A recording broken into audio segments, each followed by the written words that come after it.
Basta Extreme 1, number 1. Okay, what's up mga ka-rides? Welcome back to the channel. Sa video natin ngayon, syempre, unboxing at review ng mga products. Kung ano nandito sa box na to. Okay? So, start na natin yan in 3, 2, 1. Psh! So, yan, bago natin buksan, gusto ko muna magpasalamat sa nagpadala nito. So, ayan, walang iba kundi ang Extreme 1 Philippines. Okay? So, start na natin. Tara.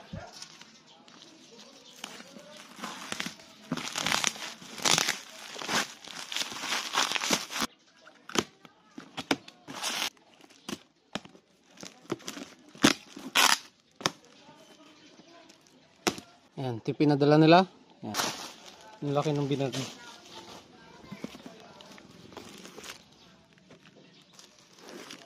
Dalawa. Tatlo. Apat. 5. 6. 7. So, ang dami ng ating bubuksan ngayon. Okay, isa-isay natin. So ito long sleeve to na yan, Extreme 1. Ayun na natin to.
Ayan. Ganda, di ba? Extreme 1.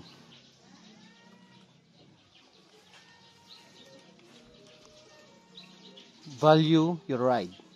Okay? Ito nga pala lahat ng pinadala sa atin. Ayan. Meron tayong scooter gear oil.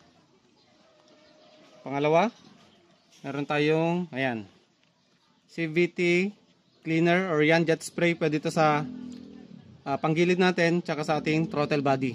Okay? Pangatlo, ayan, tire sealer inflator. Okay? Ito yung re-reveal natin itong products na to. Ito, ayan.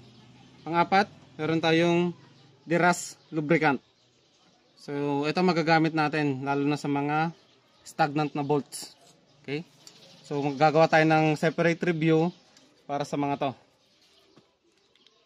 Tapos, ayan, langis na ultra scooter. Okay? 5W40. Tapos ayan, talagang top of the line na langis to. Kasi ayan, EPISN to. Tapos, made in Malaysia. Next, ang pinakabida sa lahat ay itong Extreme 1 Racing fully synthetic. Okay? EPISN din to. Ayan. So, dito sa vlog natin, ipapakilala ko sa inyo lahat ng mga products nila. At syempre ito, tiyak na magugustuhan nyo at tiyak na quality at affordable yung mga products na to. Okay? So, Extreme 1, number 1. So yan mga ka-rides, ano pang hinihintay nyo? Check out na. Tapos, kung gusto nyo pang makakita ng iba pang mga Extreme 1 products, yan, visit nyo lang yung link na ilalagay ko sa ating description box. Okay, so hanggang dito lang tayo. And kita-kits sa susunod na vlog. I'm out. Peace. Ride safe. Psh.